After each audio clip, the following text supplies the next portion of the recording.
अस्सलाम वालेकुम। अनीस अहमद नाम है मेरा, एडवोकेट अनीस अहमद। कराची की मेरी प्रैक्टिस है, एडवोकेट हाई कोर्ट हूँ मैं। मेरा ताल्लुक़ बेसिकली पडीगंज शहर डिस्ट्रिक्ट नौशहरा फ़िरोज़ से है और वकालत की मेरी तालीम कराची शहीद Zulfikar Ali Bhutto university of law से है। आज हम बात करेंगे, जैसा आपने बताया, कि बच्चों की कस्टडी के हवाले से हमारे माशरे में या हमारी प्रैक्टिस में ये बहुत देखने को मिलता है कि हस्बैंड एंड वाइफ जब डिज़ोल्व करते हैं अपनी मैरिज और सेपरेशन की तरफ वो जाते हैं बाय वे ऑफ खुला या डाइवोर्स के बाद, तो बहुत सारे मामलात बच्चों की कस्टडी के हमें देखने को मिलते हैं, जिसमें ये अक्सर लोगों के सवालात होते हैं, क्वेरीज़ होती हैं कि बच्चों की कस्टडी वेदर माँ के पास जाएगी या वालिद के पास जाएगी, फादर के पास। तो इस सिलसिले में हमारे पास जो कानून है जो अट्रैक्ट करता है इस इश्यूज़ को, वो है गार्डियंस एंड वार्ड्स एक्ट 1890। तो वो इसको जो है वो अट्रैक्ट करता है। इसके सेक्शन 7 के अंदर जो है वो कोर्ट्स को पावर दी गई है। कोर्ट डिसाइड करती है कि बच्चों की कस्टडी वेदर माँ के पास रहेगी या बाप के पास रहेगी। जहाँ पे भी वेलफेयर उसकी कोर्ट देखती है कि माँ के पास ज़्यादा बेहतर होगी या फादर के पास होगी। वेलफेयर के अंदर सारी चीज़ें आ जाती हैं, जैसे कि बच्चों की एजुकेशन हो गई, उनकी और क्लोथिंग, स्कूलिंग, और कहाँ पे जो है वो बच्चों की नशोनुमा या जो है वो ज़्यादा बेहतर तरीके से अट्रैक्ट होती है। तो मेन चीज़ जो है वो बच्चों की कस्टडी में कोर्ट ये देखती है। और इसके अंदर बहुत जो है हमें देखने को मिलता है अपनी प्रैक्टिस के अंदर कि लोगों के अंदर एक मन में ख़्याल आता है कि जी डिसोल्यूशन के बाद जो है वो अगर बच्चे फादर के पास रह गए हैं तो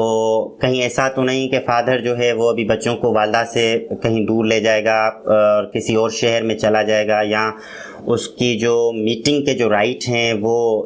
उसको उसकी वालदा को नहीं मिलेंगे, या जिसके पास बच्चों की कस्टडी है क्या दूसरी पार्टी को वो राइट्स नहीं मिलेंगे। तो जी इसमें भी बिल्कुल हमारा जो गार्डियन एंड वार्ड्स एक्ट है उसके अंदर एक सेक्शन है, सेक्शन 12, जिसके अंदर हम इंटीरियम एक मीटिंग जो है वो अलाउ करवाते हैं ताकि एक महीने में 2 या 3 दफ़ा जो फादर है वो अपने बच्चों से मिल सकता है, अगर जब कस्टडी वालदा के पास है। अगर वालिद के पास है तो वालदा महीने में 2 से 3 दफ़ा एक इंटीरियम जो है वो मीटिंग कर सकती है, या कुछ छुट्टियों के मामलात, ईद के या बर्थडेज़ के सेकंड डे के लिए जो है एक इंटीरियम कस्टडी का हम ऑर्डर लेते हैं जो दूसरी साइड को मिलता है। और इसमें बहुत सारे लोगों के मन में ये भी ख्यालात आते हैं, जैसे मैंने पहले भी बताया कि कहीं जो जिस पार्टी के पास या हस्बैंड के पास या वाइफ के पास बच्चे रह गए हैं तो ऐसा तो नहीं हो सकता कि वो आउट ऑफ स्टेट ना चले जाएं, आउट ऑफ सिटी शिफ्ट ना कर दे बच्चों की कस्टडी को। तो गार्डियन एंड वार्ड्स के अंदर एक ऐसा भी सेक्शन मौजूद है जिसमें विदाउट कोर्ट की परमिशन के बग़ैर आप बच्चों की कस्टडी को कहीं बाहर नहीं ले जा सकते। अगर कोई ऐसी सूरत हाल आ जाती है जिसमें फॉर एग्ज़ाम्पल रिलेटिव्स के पास बंदा जाता है अपने गांव की तरफ या किसी शादी ब्याह में, तो बच्चों को लेकर जाता है कोर्ट में। जब हम परमिशन के लिए जाते हैं तो कोर्ट फिर उनके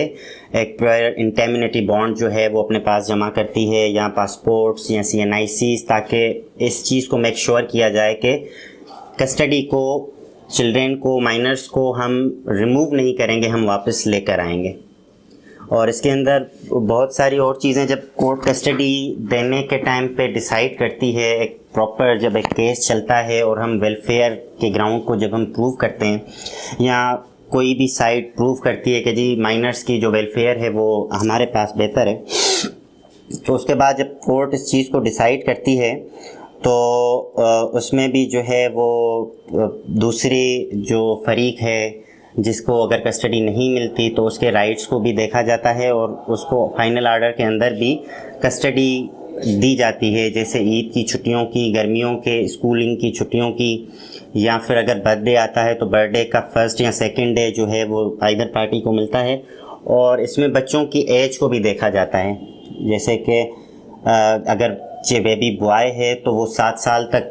कोर्ट की कोशिश होती है कि वो वालदा के पास रहे। अगर बेबी गर्ल है तो उसकी जो है वो 14 साल तक कोशिश होती है कि वो वालदा के पास उसकी कस्टडी रखी जाए। लेकिन ये कोई हार्ड एंड फास्ट रूल नहीं है, इसमें और भी बहुत सारे ग्राउंड्स हैं जो कोर्ट्स को देखने होते हैं।